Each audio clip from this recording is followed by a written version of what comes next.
আল্লাহ রাসূল সাল্লাল্লাহু আলাইহি ওয়াসাল্লাম মক্কার জমিনে 13টা বছর অতিবাহিত করেছেন।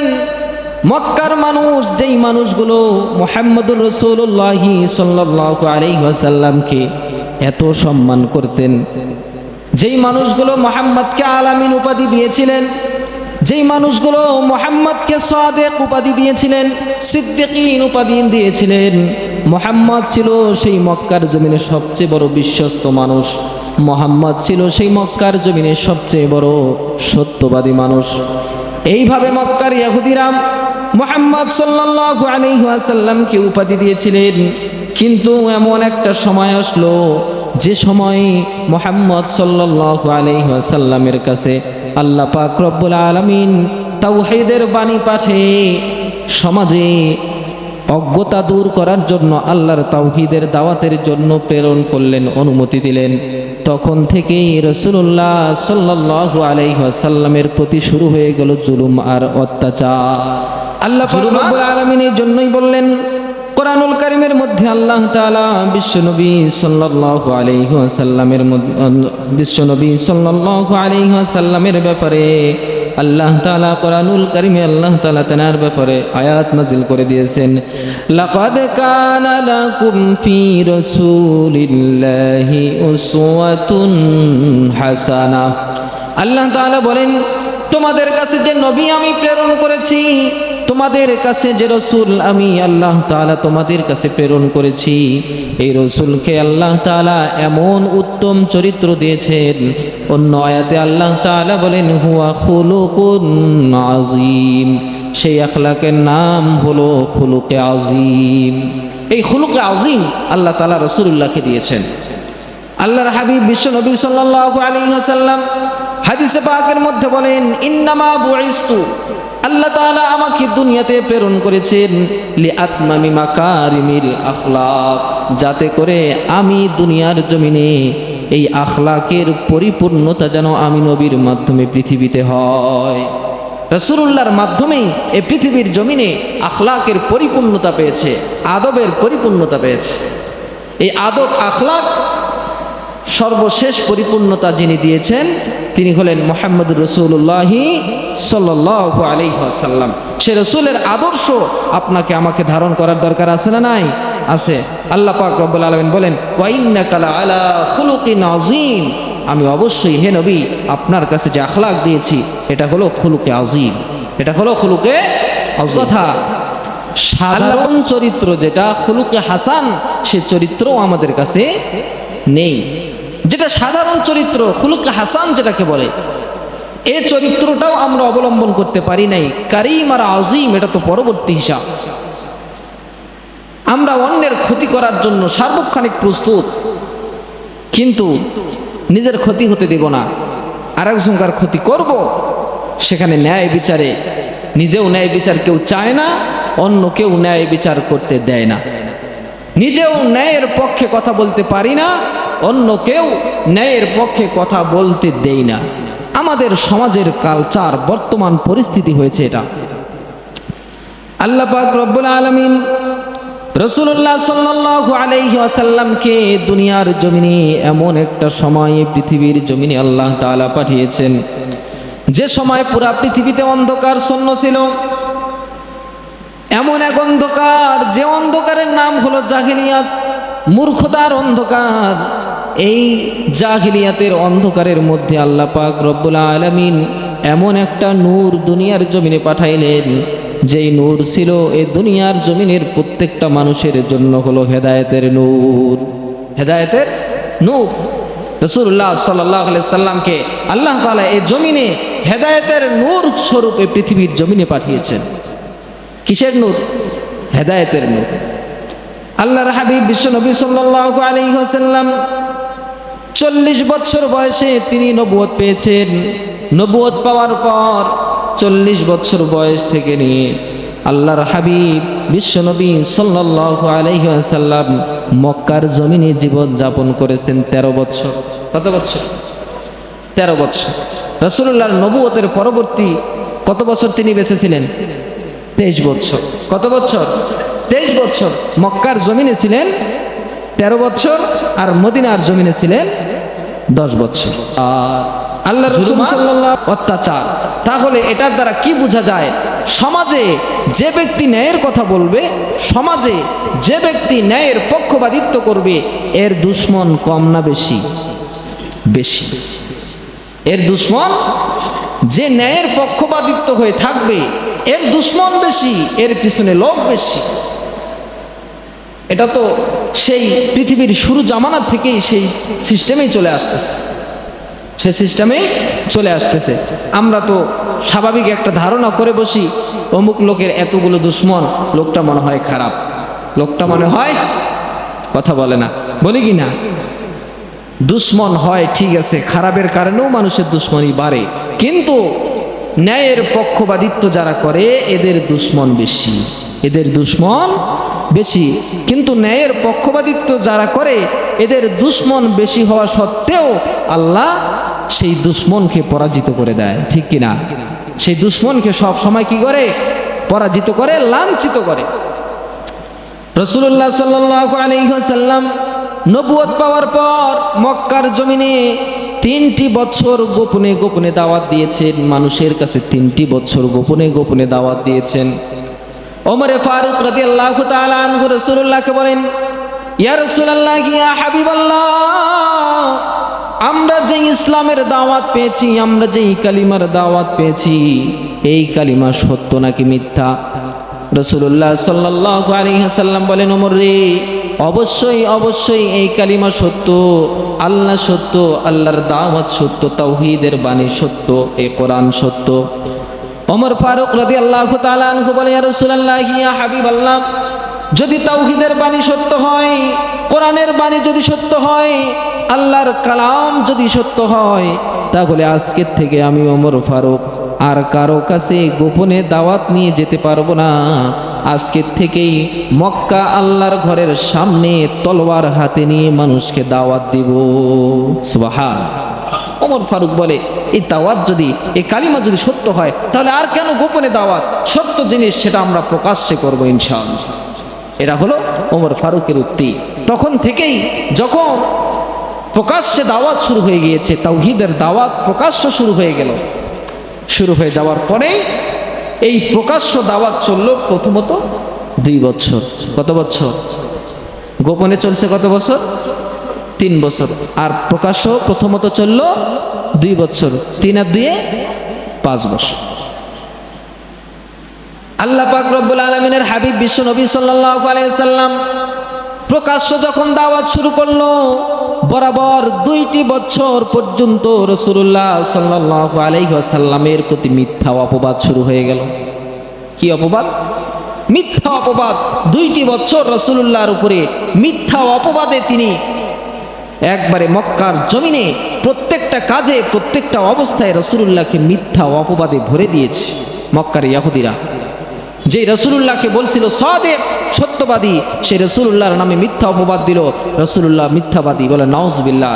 যে রাসূলুল্লাহকে বলেছিলেন আলামিন, বিশ্বস্তকারী, সেই রাসূলুল্লাহকে পরবর্তী তারা অপবাদ দিলেন মোহাম্মদ হলো অবিশ্বাস্যযোগ্য, বলে নাউজুবিল্লাহ। এইরকম মিথ্যা অপবাদে রাসূলুল্লাহকে ভরপুর করে দিলেন। শুধু তাই নয়, এরপরে বললেন মোহাম্মদ হলো জাদুকর, বলে নাউজুবিল্লাহ। এরকম মিথ্যা অপবাদে আল্লাহ রসুল সাল্লাল্লাহু আলাইহি ওয়াসাল্লামকে আল্লাহ তাআলা, মক্কার কাফেররা, ইহুদিরা রাসূলুল্লাহকে মিথ্যা অপবাদে ভরপুর করে দিলেন। আল্লাহ পাক রব্বুল আলামিন বলেন, আল্লাহ পাক রব্বুল আলামিন বলেন রাসূলুল্লাহ সাল্লাল্লাহু আলাইহি ওয়াসাল্লামকে ডাক দিয়ে বলেন, হে রাসূল, কাযামা আতাল্লাযীনা মিন ক্বাবলিকুম মির রাসূলিন ইল্লা ক্বালু সাহিরুন আও মাজনুন। আল্লাহ পাক রব্বুল আলামিন বলেন, হে রাসূল, আপনাকে যে মক্কার ইহুদিরা পাগল বলতেছে, মিথ্যাবাদী বলতেছে, অবিশ্বাস্যযোগ্য বলতেছে, এই সিফতটা, এইরকম গুণাগুণ মক্কার ইহুদিদের আজকের নয়, এটা পূর্বের। এটা হলো পূর্বের। এর পূর্বেও যতগুলো নবী রাসূল আসছিল, যখনই তাদেরকে তাওহীদের দাওয়াত দেওয়া হয়, তখনই তারা এরকম মিথ্যা অপবাদ দেওয়া শুরু করে। রাসূল মনে করছে যে মানুষগুলো এতদিন আমাকে এত ভালোবাসছে, আজকে তারা কেন আমাকে মিথ্যা অপবাদ দেবে, কেন আমাকে মিথ্যাবাদী বলবে, কেন আমাকে অবিশ্বাস্যযোগ্য বলবে? আমি তো কোনোদিন কারো আমানতের খেয়ানত করি নাই, কাউকে তো কোনোদিন মিথ্যা কথা বলি নাই। রাসূলুল্লাহর মন ভেঙে গেছে। তখন আল্লাহ তাআলা এই কোরআনের আয়াত নাজিল করলেন যে রাসূল আপনি চিন্তা করেন না, ওরা এই খাসিয়ত, এই গুণাগুণ এদের আজকের না, পূর্বের। এটা হলো পূর্বের যত নবী আসছে সবাইকে তারা এই মিথ্যা অপবাদ দিয়েছে। আল্লাহ পাক রব্বুল আলামিনের হাবিব বিশ্বনবী সাল্লাল্লাহু আলাইহি ওয়াসাল্লাম 2টি বছর তাদের অপবাদে লাঞ্ছিত হলেন। এরপর রাসূলুল্লাহ সাল্লাল্লাহু আলাইহি ওয়াসাল্লাম পরবর্তী 5 বছর পর্যন্ত মক্কার কাফেরদের হাতে জুলুম নির্যাতিত হলেন। কত বছর? 5 বছর পর্যন্ত কি হয়েছে? জুলুম নির্যাতিত হয়েছে। কাফেরদের জুলুম, অন্যায়, অবিচার, নির্যাতনে রাসূল সাল্লাল্লাহু আলাইহি সাল্লাম পতিত হয়ে গেলেন। এমন জুলুম, এমন অবিচার, তায়েফের ময়দানে রাসূলুল্লাহ সাল্লাল্লাহু আলাইহি ওয়াসাল্লামকে মারার জন্য তায়েফের কাফেররা রাসূল সাল্লাল্লাহু আলাইহি ওয়াসাল্লামের পিছনে ছোট বাচ্চা আর গোলামদেরকে লেলিয়ে দিতেন, যাও মুহাম্মদ একটা পাগল, তাকে তোমরা রাস্তার পাথরগুলো, কঙ্করগুলো নিক্ষেপ করো। বলে নাউজুবিল্লাহ। রাসূল সাল্লাল্লাহু আলাইহি ওয়াসাল্লামকে একদিন আম্মা জান আয়েশা সিদ্দিকা রাদিয়াল্লাহু তাআলা আনহা গোসল করানোর জন্য গোসলখানায় নিয়ে গেছেন। গোসল যখন করাচ্ছেন, এমন অবস্থায় রাসূলুল্লাহ সাল্লাল্লাহু আলাইহি ওয়াসাল্লাম তিনি বললেন, আয়েশা রে, আমার পিঠিটা একটু তুমি ঘষিয়ে দাও, জাল দিয়ে একটু ঘষে দাও। আম্মা জান আয়েশা সিদ্দিকা রাদিয়াল্লাহু তাআলা আনহা রাসূলুল্লাহ সাল্লাল্লাহু আলাইহি ওয়াসাল্লামের পিঠি মোবারক ঘষে দেওয়া শুরু করলেন। যখন ঘষা শুরু করছে, রাসূলুল্লাহর পিঠের মধ্যে কিছু দাগ দেখেছেন। দাগ দেখার পর আয়েশা সিদ্দিকা রাদিয়াল্লাহু তাআলা আনহা কান্নায় হাউমাউ করে বলেন, ইয়া রাসূলুল্লাহ, ইয়া হাবিবাল্লাহ, আপনার শরীরে পিঠের মধ্যে এতগুলো দাগ কেন? যে শরীরের মধ্যে মশা এবং মাছি পড়াও হারাম, সেই শরীরের মধ্যে এতগুলো দাগ কোথা থেকে আসলো? রাসূলুল্লাহ সাল্লাল্লাহু আলাইহি সাল্লাম বলেন, ও আয়েশা, পূর্বের সে কথা আর মনে করে দিও না। আমি যখন তাওহীদের দাওয়াত নিয়ে মক্কার জমিনে তায়েফের ময়দানে যখন আমি তাওহীদের দাওয়াত নিয়ে গিয়েছিলাম, তায়েফের মানুষরা না বুঝে আমার পিঠে এতগুলো পাথর কঙ্করগুলো নিক্ষেপ করেছে। রাসূল সাল্লাল্লাহু আলাইহি সাল্লাম বলে, আয়েশা রে, শুধু তাই নয়, এমন একটা পরিস্থিতি হয়েছিল, আমার পিঠের রক্ত দিয়ে, আমার পিঠের রক্তগুলো আমার গা দিয়ে পিছন দিয়ে ঝরে ঝরে আমার পায়ের মোজা পর্যন্ত রক্তে লাল হয়ে গিয়েছিল। আমার পায়ের মোজাগুলো আমার শরীরের সঙ্গে চামড়ার সাথে রক্তের কারণে অ্যাডজাস্ট হয়ে গিয়েছিল। মনে হয় পা থেকে মোজাগুলো খুললে মনে হয় যেন চামড়া সহ ছিঁড়ে যায়। নাউজুবিল্লাহ। এমন একটা পরিস্থিতি করেছিল তায়েফের মানুষরা। এরপরও রাসূলুল্লাহ সেই তায়েফের মানুষের জন্য বদদোয়া করে নাই, বদদোয়া করে নাই। বলেছে, আল্লাহ রাসূল বলে, আমি যদি তাদের জন্য বদদোয়া করি, আমার দোয়া তো আল্লাহ কবুল করবে, তাদেরকে ধ্বংস করে দিবে, আর তারা যদি ধ্বংস হয়ে যায় আমার এই দাওয়াত গ্রহণ করবে কি? কেমন চিন্তা করেছেন! আল্লাহু আকবার। এমন নবী কোথায় পাবে? সে রাসূলুল্লাহর আদর্শ আজকে আমাদের কাছে নেই। সে রাসূলের আদর্শ ধারণ আমরা করি না। আল্লাহ রাসূল সাল্লাল্লাহু আলাইহি ওয়াসাল্লাম বলেন, মক্কার কাফেরেরা এইভাবে, তায়েফের ময়দানের কাফেরেরা এভাবেই আমাকে জুলুম আর নির্যাতন করেছে 5টি বছর পর্যন্ত। কত বছর? তাহলে পূর্বে প্রথমে গেল গোপনে 3, প্রকাশ্যে 2, এরপরে গেল 5। কত বছর হলো? আর কয় বছর আছে? 3 বছর।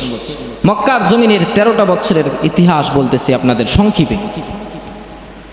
এরপরে রাসূলুল্লাহ সাল্লাল্লাহু আলাইহি ওয়াসাল্লাম পরবর্তী 3টি বছর তাদের জুলুম আর অন্যায় অবিচার সহ্য করে রাসূল সাল্লাল্লাহু আলাইহি ওয়াসাল্লাম পরের 3 বছর যখন কাটানো শুরু করবে, এই পরের 3 বছরের শুরুতেই আল্লাহ রাসূল সাল্লাল্লাহু আলাইহি ওয়াসাল্লামের প্রিয়জন হযরতে খাদিজাতুল কুবরা রাদিয়াল্লাহু তাআলা আনহা এবং রাসূলুল্লাহর চাচা আবু তালেব সহ দুজন একই বছরে ইন্তেকাল করে।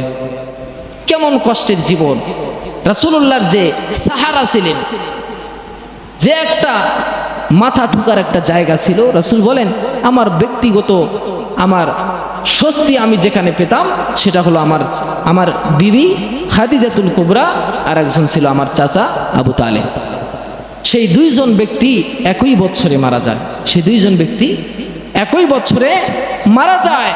যাওয়ার পর সেই বছরের এমন একটা পেরেশানিতে রাসূলুল্লাহ পড়লেন, পড়ার পরে সে বছরের নামেই দিয়ে দিলেন আমুল হুজন, মানে পেরেশানির বছর।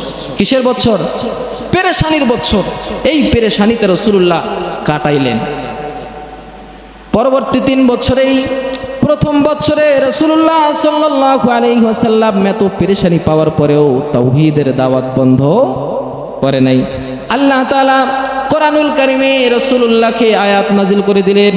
আল্লাহ তাআলা বলেন আলাম ইয়াজিদকা ইয়াতীমান ফাআওয়া। আল্লাহ তাআলা বলে হে নবী আপনি কেন মন খারাপ করতেছেন?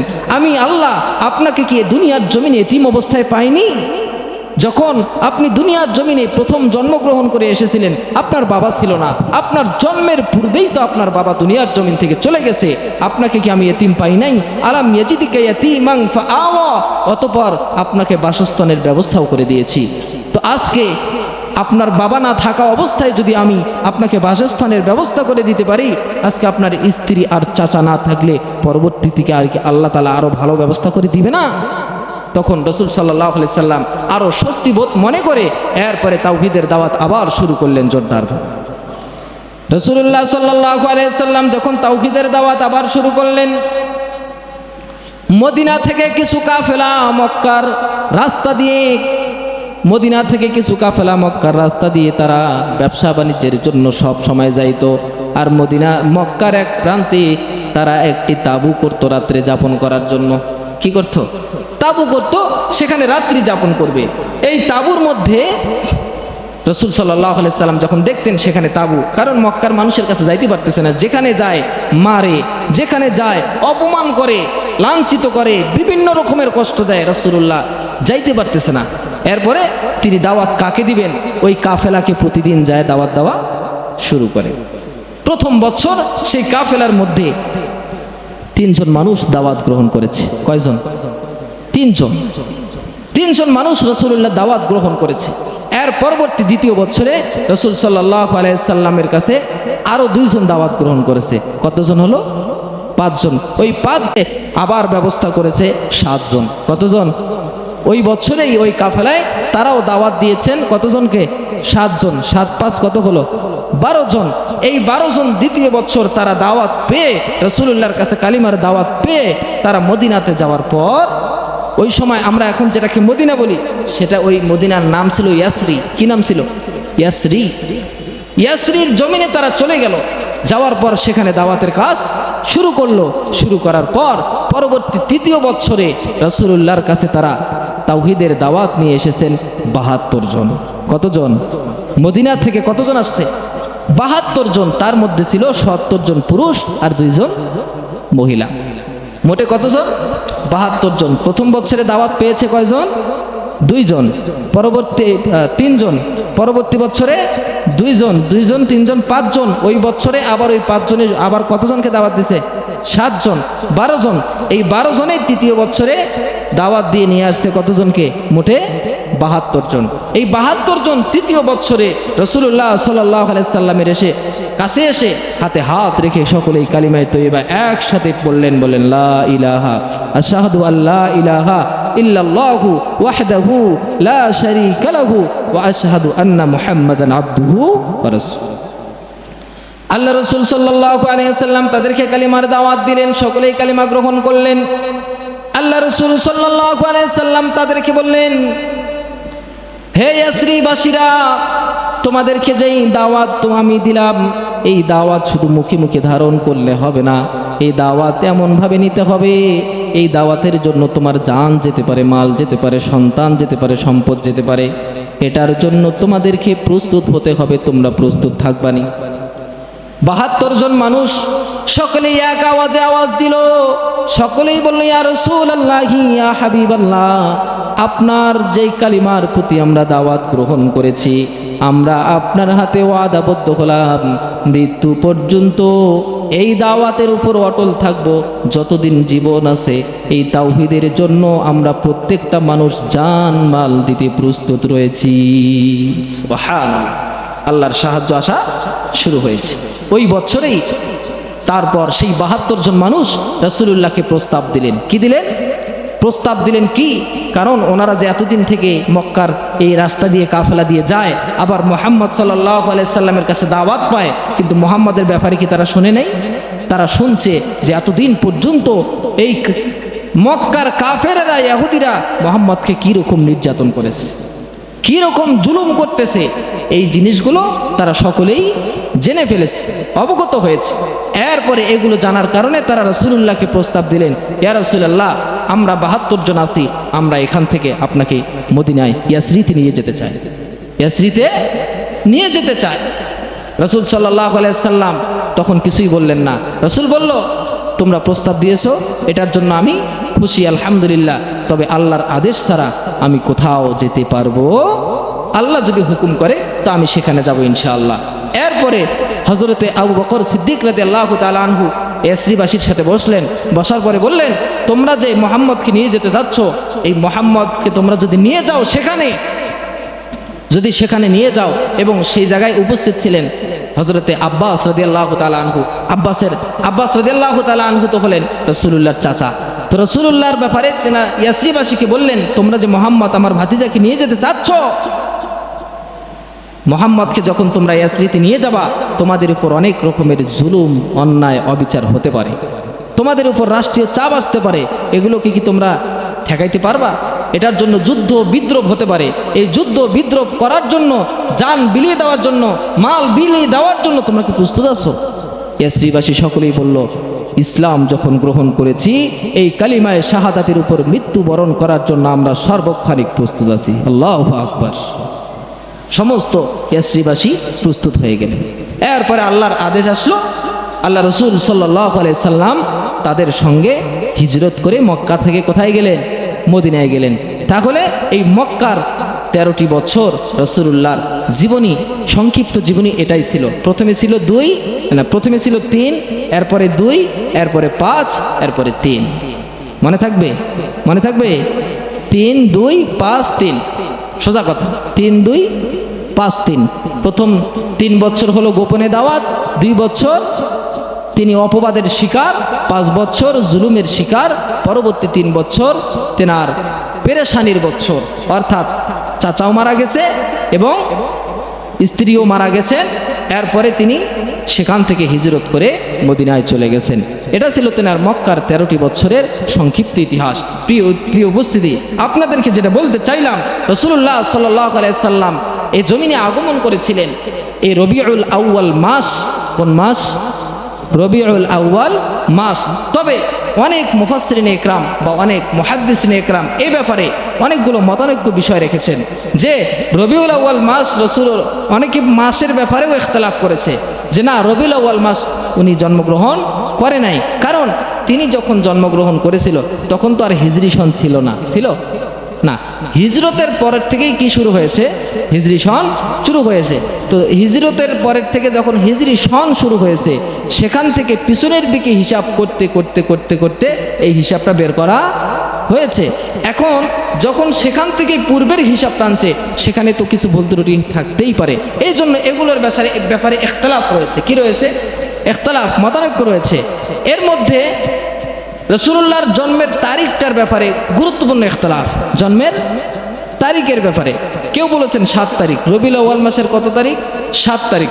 কেউ বলে 9 তারিখ, কেউ বলেছেন 11 তারিখ, কেউ বলেছে 12 তারিখ। এই 4টা মতানৈক্য রয়েছে। কয়টি? 4টি। এই 4টি মতানৈক্যের ব্যাপারে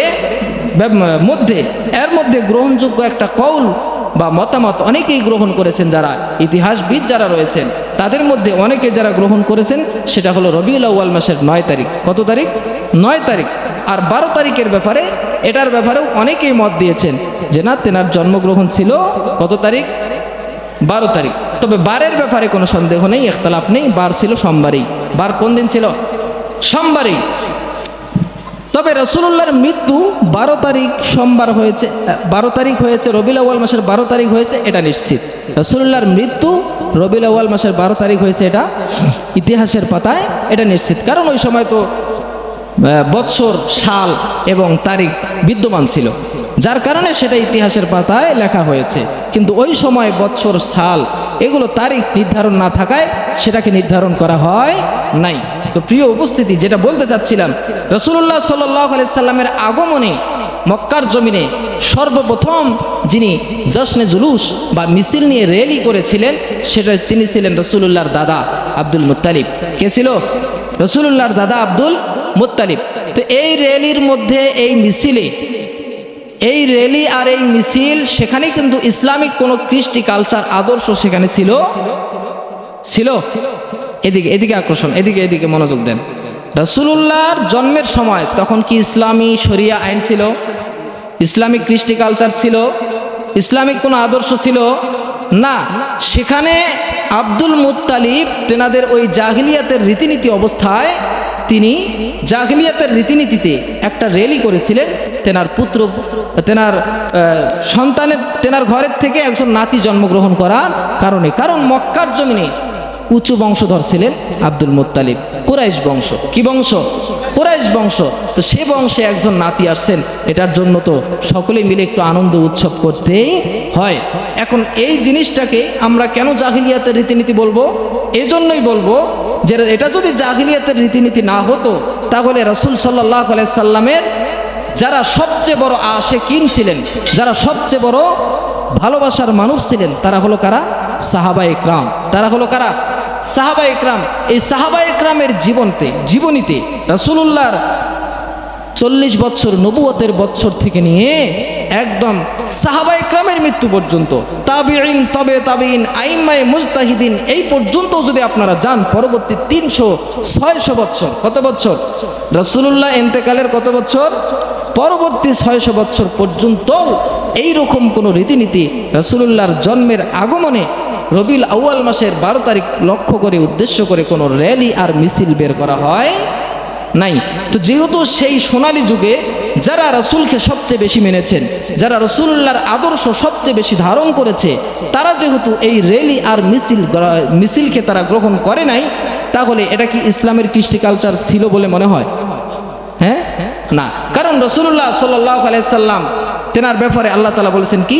মা আতাকুমুর রাসূলু ফাখুযুহু ওয়া মা নাহাকুম আনহু ফান্তাহু। আমি তোমাদের কাছে যে রসুল পাঠিয়েছি, এ রসুল তোমাদের কাছে যে বিষয়গুলো আদেশ করেছে, এগুলো তোমরা গ্রহণ করো। ফাখুযু, এগুলোকে কি করো? ধরো, গ্রহণ করো। ওমা নাহাকুম আনহু ফান্তাহু, আর যেগুলো করে নাই, যেগুলোর ব্যাপারে নিষেধ করেছে এবং করে নাই, এগুলোকে তোমরা বর্জন করো। তাহলে এই র্যালি আর মিছিল এটা ইসলামিক কৃষ্টি কালচার নয়, এটা ইসলামিক কৃষ্টি কালচার নয়। এগুলোর ব্যাপারে অনেকে অনেক রকমের হাদিস উপস্থাপন করেন, এগুলোর মধ্যে অধিকাংশই জাল হাদিস ব্যবহার করে। অধিকাংশই কি হাদিস? জাল হাদিস। হাদিসের উসুলের মধ্যে কিছু উসুল আছে, এত কিছু বলার সময়ও নাই। যে হাদিসের উসুলের মধ্যে মেন উসুল যেগুলো হলো, যে হাদিসের উসুল হলো যে একটা হাদিসকে গ্রহণ করার জন্য গ্রহণযোগ্য সাহাবীর মতামত, রাবি তেনাদের রেওয়ায়েত গ্রহণ করা, আর তারা যে বিষয়গুলোর হাদিসগুলো বর্ণনা করেছে, সে হাদিসগুলো সঠিক কোনো রাবির তথ্য দিয়ে রেওয়ায়েত করেনেওয়ালা কোনো হাদিস উপস্থাপন করতে পারেনি। তাহলে বোঝা যাচ্ছে এখানে মন গড়া কিছু আমল, মন গড়া কিছু মতাদর্শ তারা এখানে লাগিয়ে ইসলামে একটা মতাদর্শ তৈরি করেছে। রাসূলুল্লাহ বলছেন যে না, আমি মরে যাওয়ার পর যে সমস্ত মানুষ আমার এই ইসলামকে নিয়ে, আমার এই শরীয়তকে নিয়ে যারা বাড়াবাড়ি করবে, যারা কি করবে? বাড়াবাড়ি করবে, তারা জাহিলিয়াতের অন্তর্ভুক্ত হবে। রাসূল এই জন্য নিষেধ করলেন যে লা তাতরুনি কামা আতরাতিন নাসারা, তোমরা আমার ধর্মের মধ্যে ওই রকম বাড়াবাড়ি করিও না যেরকম বাড়াবাড়ি করেছে খ্রিস্টানরা। যেরকম কারা বাড়াবাড়ি করছে? খ্রিস্টানরা। খ্রিস্টানরা দাবি করে আমরা আহলে কিতাব, কিন্তু আসলেই কি তারা আহলে কিতাব? তারা কি ঈসা আলাইহিস সালামের পরিপূর্ণ আদর্শের উপর আছে? না। ঈসা আলাইহিস সালামের পুরো আদর্শকে তারা বিকৃত করে নিজের মতো করে সে ধর্মকে তারা চালায়, নিজের মতো করে সে ধর্মকে চালায়। এই জন্য রাসূলুল্লাহ এই কথাগুলো অগ্রিম বলে গিয়েছেন যে আমি মরে যাওয়ার পর এই দুনিয়ার জমিন থেকে যাওয়ার পর আমার এই শরীয়তকে আমার এই ধর্মকে তোমরা বিকৃত করবা না। কার মতো? নাসরাদের মতো। কার মতো? নাসরাদের মতো বাড়াবাড়ি করবা। যেভাবে তোমরা কোরআন ও হাদিস অনুযায়ী আমার সাহাবীরা যেভাবে তোমাদের কাছে দিন পৌঁছাবে তোমরা সেভাবেই সেটাকে গ্রহণ করবা এবং মানবা। আমরা সকলেই উক্ত কথাগুলোর প্রতি আমল করতে পারবো তো ইনশাআল্লাহ? আল্লাহ তাআলা সকলকে আমল করার তৌফিক দান করুক। সকলে বলি আল্লাহুম্মা আমিন। যারা সুন্নাত পড়েন